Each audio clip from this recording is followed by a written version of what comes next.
Chaque année, Concarneau devient le cœur battant de la culture bretonne grâce à son festival, les Filets Bleus. C'est pas seulement un rendez-vous incontournable pour les amoureux de la Bretagne, c'est aussi une célébration vibrante de ses traditions, de son patrimoine et de sa créativité. Pendant ces 5 jours, la ville se métamorphose en un espace où danse, musique, exposition et spectacle s'entremêlent pour offrir une immersion unique dans l'âme bretonne. Yo les dinos, si vous pensiez avoir tout vu avec la première partie, attendez un peu de voir ce que le samedi et le dimanche vous réservent. Des moments de partage, de magie et de pure énergie bretonne.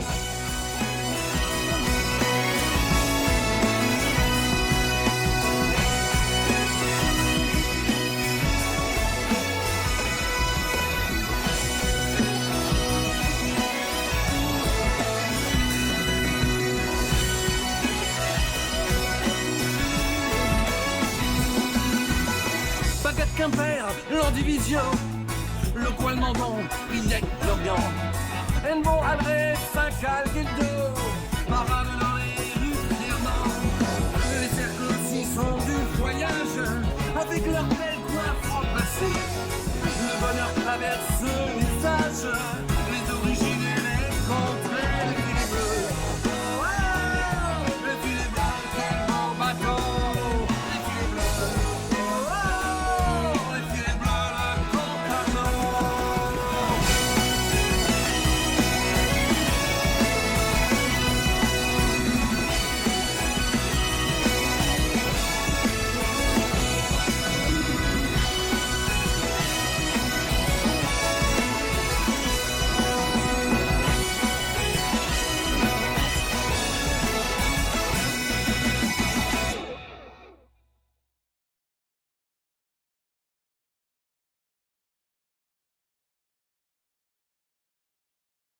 On ne change pas une équipe qui gagne, le samedi matin, le village de la mer s'ouvre de nouveau. Entre peinture, sculpture, broderie traditionnelle, chaque stand raconte une histoire. L'histoire de Concarneau, de la Bretagne, de savoir-faire, de transmission. Et c'est pas juste une promenade. C'est une véritable rencontre entre tradition et modernité, entre le stand de la Marine nationale et le stand du musée de la pêche. Ils étaient en face l'un de l'autre. Je sais pas s'il me reste des photos d'ailleurs.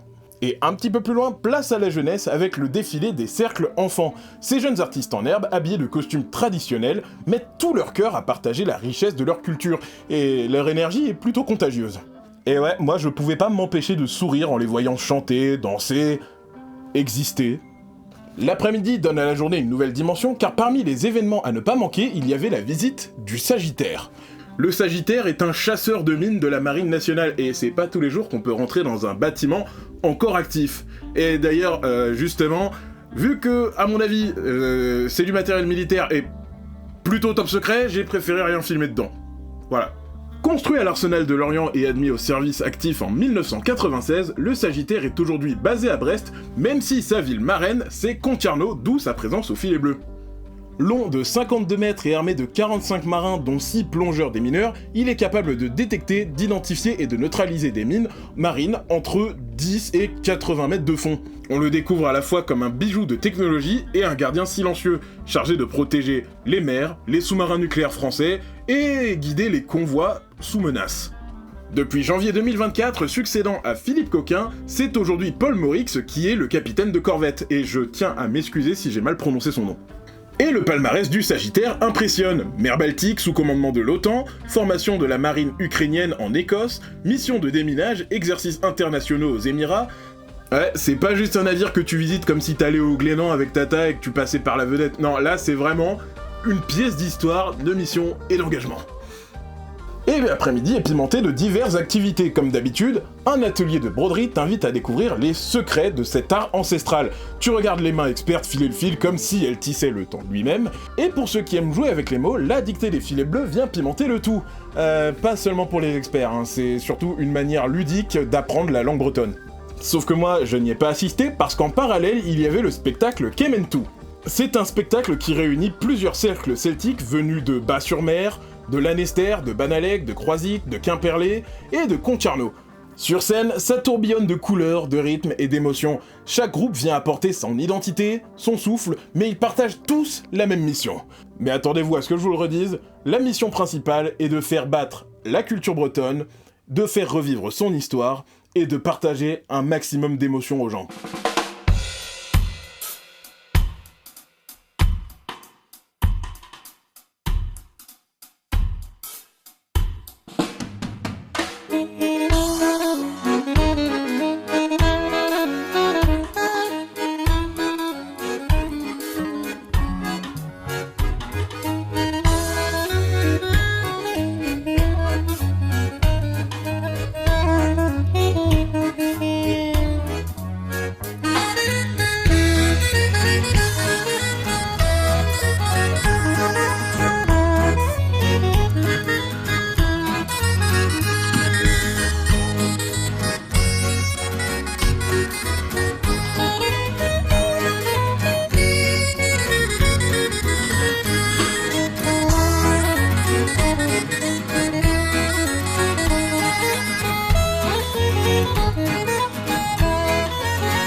Et dans la première partie de la vidéo, je vous ai expliqué ce qu'était un bagad ainsi que leur importance pour le festival. Mais il y en a qui m'ont fait remarquer que j'aurais pu parler d'autre chose.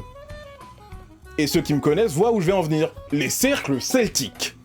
Les cercles celtiques, c'est bien plus qu'un groupe de danse folklorique. C'est une association qui fait vivre et rayonner la culture bretonne. Chaque cercle va rassembler des passionnés qui sont d'ailleurs très souvent des bénévoles, qui transmettent les traditions à travers danse, costumes, chants, la langue bretonne ou la langue galloise. Historiquement, les premiers cercles apparaissent au début du XXe siècle, à un moment où la Bretagne commence à affirmer sa culture face à l'uniformisation. Au départ, certains cercles touchent à tout, que ce soit le théâtre, la poésie, ça peut être aussi l'histoire ou la langue, mais après la Seconde Guerre mondiale, la plupart des cercles vont se recentrer sur la danse, mais aussi la préservation et la transmission des arts populaires, notamment la danse, qu'ils présentent sur scène lors de festivals comme les Filets Bleus ou de concours de la Fédération. Et aujourd'hui, on compte plus de 200 cercles celtiques, répartis un peu partout dans la Bretagne normalement, mais aussi à Paris, à Toulouse, à New York ou même à Pékin. Ah, je vous jure, l'information est véridique. C'est dire à quel point la culture bretonne dépasse les frontières. Les membres, souvent vêtus de costumes traditionnels, dansent des chorégraphies inspirées de la tradition ou alors revisitées de façon contemporaine. Et sans mots, ils parviennent tous à raconter une histoire, celle d'une identité fière et d'un héritage vivant en mouvement. Et c'est souvent grâce à eux que les scènes du festival s'illuminent. Chaque pas, chaque geste, chaque broderie portée sur scène, c'est un morceau de Bretagne qui se partage. Chaque geste, chaque souffle, chaque mouvement, chaque regard échangé porte la puissance de l'ensemble. L'individualité disparaît au profit de l'unité.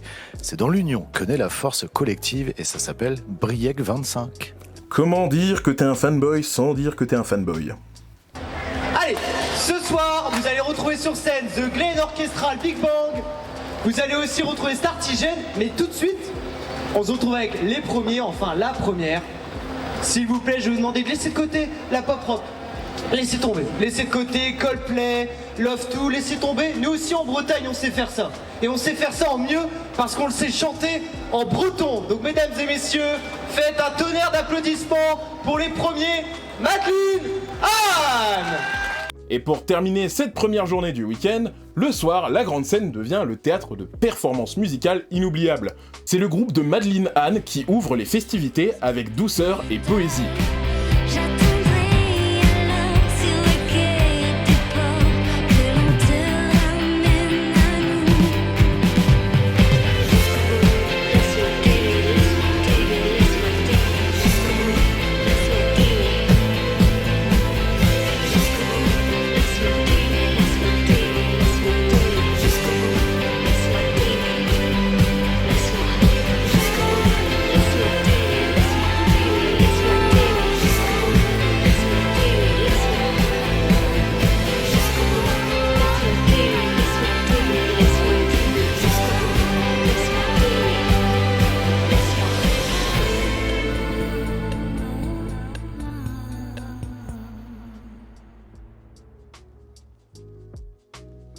Et ensuite, le groupe dont je vais vous parler, ce soir-là, pour moi, a eu l'effet d'un ovni. Mais d'un bon ovni, hein, c'est juste, je me suis d'abord demandé ce que c'était, et quand j'ai compris, j'étais trop content. Avec le Glen Orchestral Big Band, on a eu le droit à un show à l'américaine. Vraiment, il me manquait juste un verre de whisky, un chapeau de cow-boy, et tu sais, le truc là, avec les flingues, là, je sais plus comment ça s'appelle. En plus, il y avait vraiment cette ambiance très jazzy, très décontractée des années 60, et vraiment, j'ai beaucoup adoré. Il y avait des danseurs, bien évidemment, il y avait un orchestre, et les chanteurs, incroyable, juste, le show était parfait, et pas dénué d'humour. Bon, je sais pas s'il y en a dans les extraits que j'ai pu filmer, mais je vous laisse profiter de ça.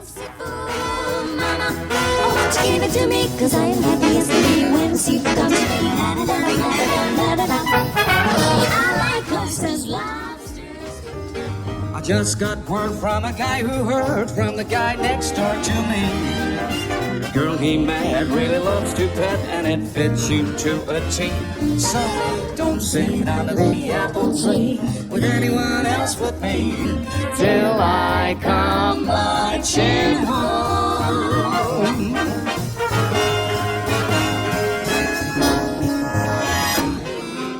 Don't go out with those lips of yours to anyone else but me. What you say? Anyone else but me. That right? Anyone else.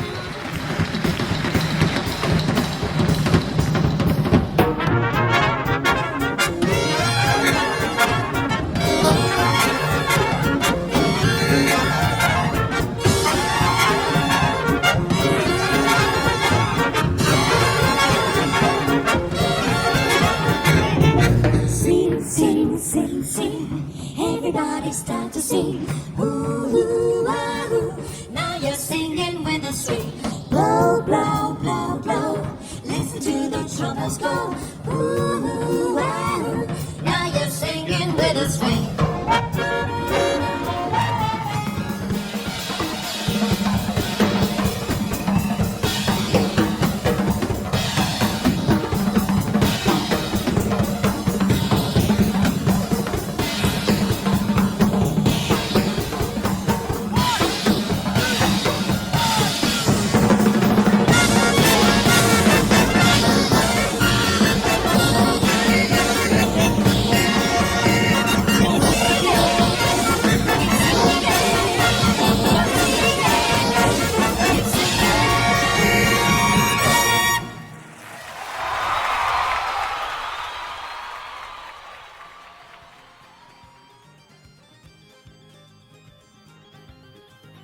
Encore du monde, comment ça va, Concarneau?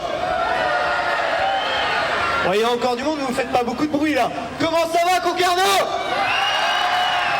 Allez, on va terminer en beauté cette avant-dernière soirée des filets bleus avec un groupe qui signifie en breton Sartigène, ça veut dire.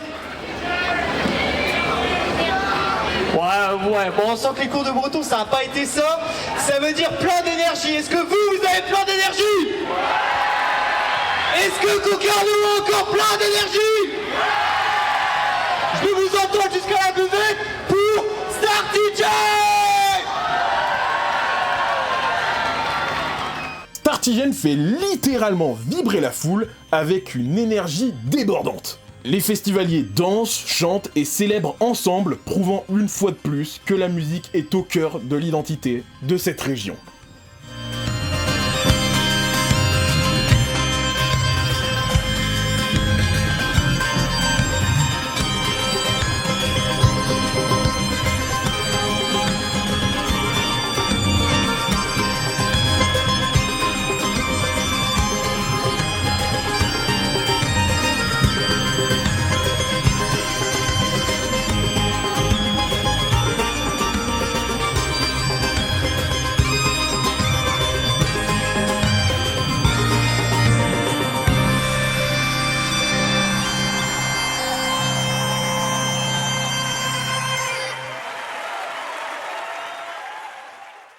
La journée était incroyable, je suis rentré à minuit 30 et honnêtement, j'étais clairement pas prêt à ce que j'allais vivre le lendemain.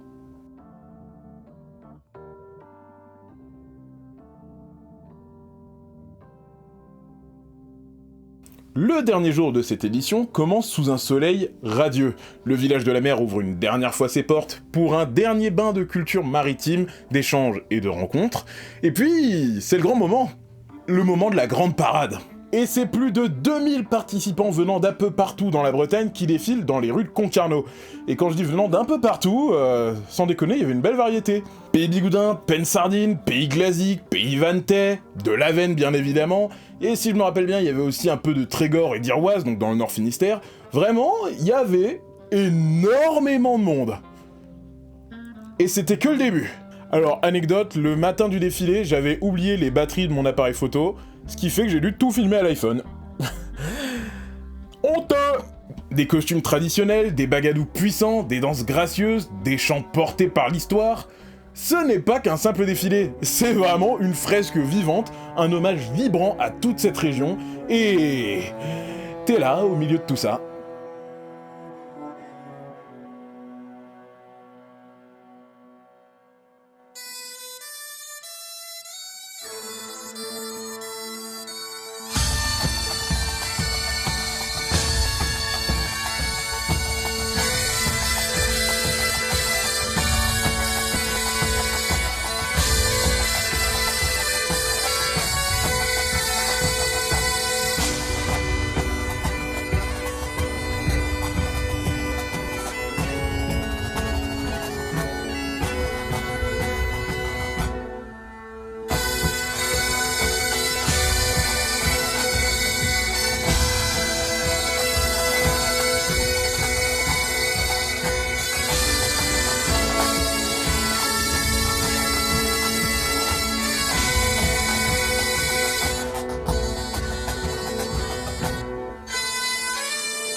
Juste après le défilé, il y a eu une micro-pause, hein, vraiment, c'était super rapide, mais c'était bien sûr histoire que les sonneurs puissent boire un coup, les danseurs puissent se reposer, étant donné que 1,5 km sur de la gavotte ou de l'andro, ça use un petit peu.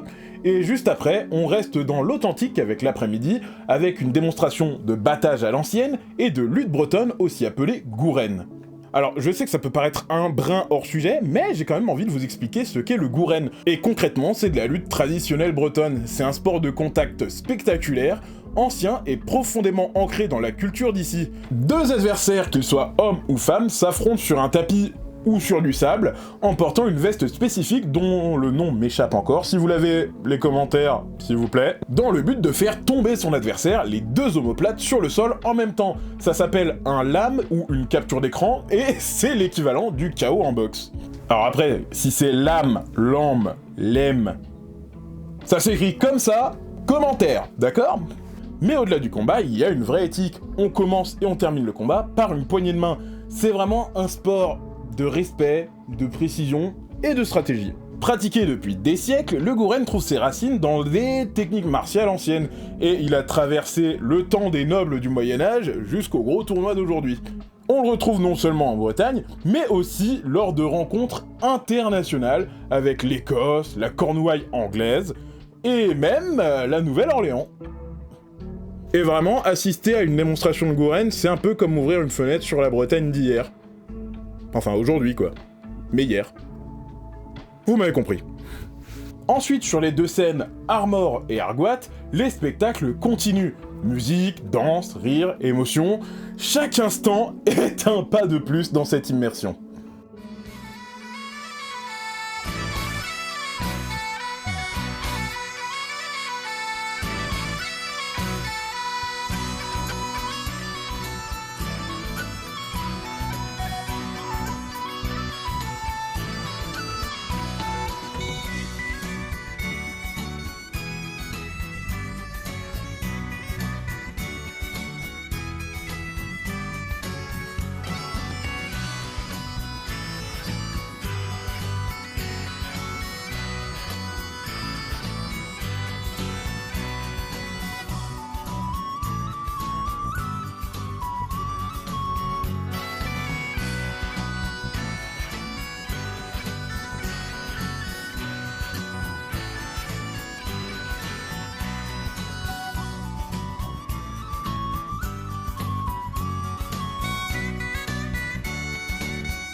Puis vient, sans déconner, probablement l'un des moments les plus puissants du festival.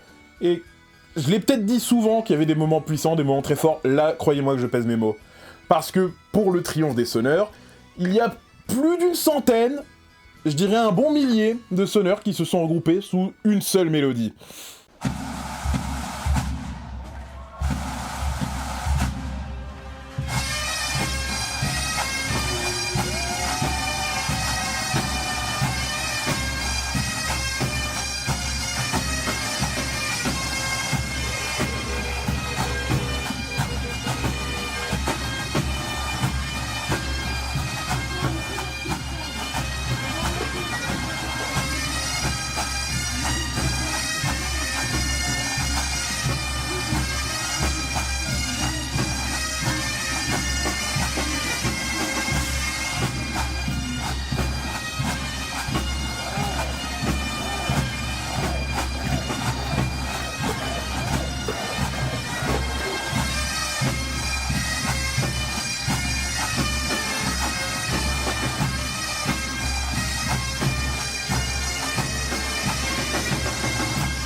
Et juste après ça, il s'est passé quelque chose que j'aurais jamais pensé voir de ma vie, même que j'aurais jamais pensé vivre, tout court. Parce que le triomphe des sonneurs, en fait, la musique qui a été choisie à ce moment-là, c'était l'Andro Saint-Patrick, donc ça ressemble à ça. Et je viens de me dire que vous l'avez entendu pendant 3 minutes. Et en fait, cet Andro Saint-Patrick, c'est non seulement une musique, mais l'Andro est une danse. Et là, festivalier, bénévoles, mais aussi danseuses, danseurs, quelques sonneurs, se sont tous mis à danser sur l'Andro Saint-Patrick, devant la grande scène.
Et honnêtement, je dois vous dire qu'à ce moment-là, j'ai eu un petit pincement au cœur et je me rappelle de la phrase que je m'étais dite à ce moment-là.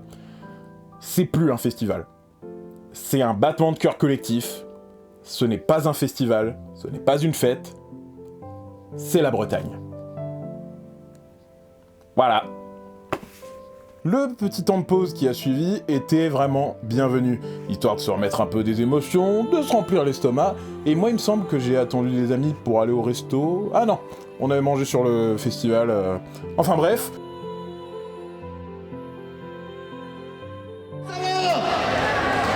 Oula. Vous m'entendez, c'est bon? Ok, parfait. Ok, c'est le dernier jour de cette 102e édition des Filets Bleus, donc j'ai envie qu'ensemble on s'engage à faire quelque chose. Est-ce que vous êtes d'accord? Ah, vous savez pas encore de quoi, mais attendez, d'accord? Je peux dire n'importe quoi là. En gros, ensemble, je veux qu'on fête. Ces 5 jours de concert, je veux qu'on les fête ensemble, ok? Je veux vous voir danser, je veux vous voir chanter, je veux vous voir crier si vous connaissez pas les paroles. Je veux que ça bouge, d'accord?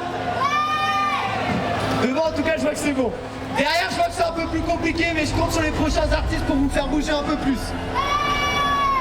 Ça dépend pas que de moi, ça dépend pas que de vous pour vous faire bouger, ok? On a besoin des artistes. Et ces artistes-là, ils viennent de Cuba, spécialement pour vous. Ça fait 30 ans qu'ils font de la scène, c'est leur 30 ans de carrière internationale. Ah oui. Et ils viennent fêter ça avec vous, Concarneau. Ils viennent ce soir fêter ça avec vous. Donc je veux vous voir danser, je veux vous voir crier, je veux vous leur montrer ce que c'est les Filets Bleus. On a passé 5 jours magnifiques. Donc là ça va être magnifique, ok? On termine par de la musique traditionnelle cubaine. Ils viennent de Santiago. Je me répète, c'est les 30 ans de leur tournée internationale. Faites du bruit pour Septeto d'Arbory.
Puis c'est un groupe que, personnellement, j'aime beaucoup, qui a pris le relais, et d'ailleurs, entre la sortie de la première vidéo et de celle-là, ils ont sorti un single qui s'appelle 2100, que je vous recommande vivement à aller écouter, et encore une fois, je dis vague, c'est Gavini qui prend le relais pour une dernière dose d'énergie pure.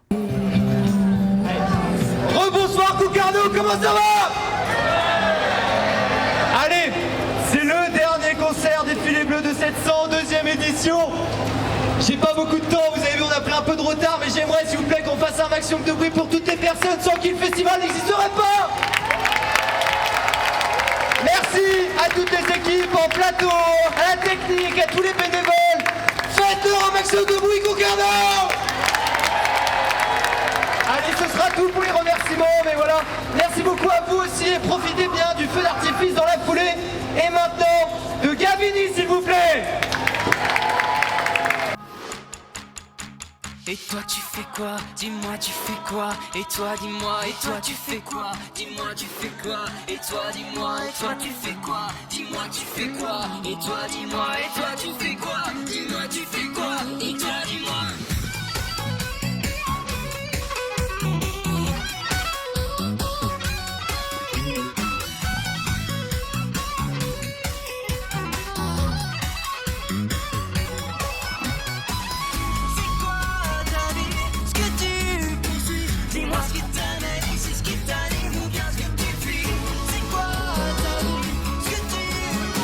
Dis-moi ce que tu sais, dis-moi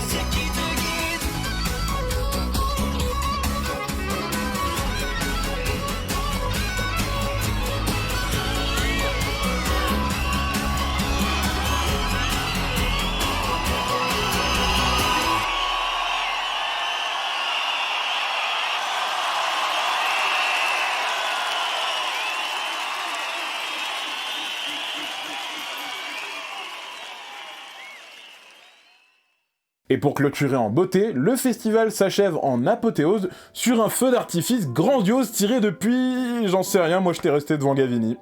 J'ai beau ne pas savoir d'où il était tiré et ne pas m'y être rendu, j'étais devant la grande scène, j'avais juste à me retourner pour le voir. Pour vous dire à quel point il illuminait le ciel de Concarneau, en laissant les spectateurs émerveillés.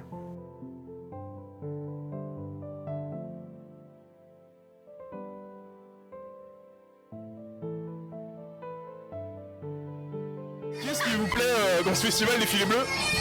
Être avec mes amis et profiter et faire la fête. On profite de la culture bretonne toute la journée, là c'est vraiment génial. Et on s'amuse comme des fous, ouais. Le festival des filets bleus n'est pas juste un événement, c'est une véritable institution. Et ce qui le rend si exceptionnel, c'est qu'il est quasi intégralement gratuit. Spectacles, concerts, animations, tout est pensé pour que chacun, quelle que soit son histoire, puisse vivre ce moment de culture, d'histoire et de fête. Et derrière toute cette beauté, toute cette générosité, il y a des vrais mois de travail. Des dizaines d'organisateurs, des centaines de bénévoles, une équipe folle mise au service du partage. Et c'est ça, l'esprit des filets bleus. Ça, c'est l'esprit breton. Et si tu veux vivre une expérience vraie, chaleureuse, vibrante, le meilleur conseil que je peux te donner, c'est de sortir de chez toi, de poser ton téléphone, de fermer cette vidéo, et de venir au filet bleu. La programmation est sortie bien avant la première partie de cette vidéo, elle commence très peu de temps après que t'aies vu la vidéo, sauf si tu la vois en 2077, dans quel cas je pense que l'édition 2025 est déjà passée. Parce que crois-moi, au filet bleu, tu viens pas seulement regarder, tu viens faire partie de l'histoire. À la prochaine tout le monde, c'était Velociraptor. Salut!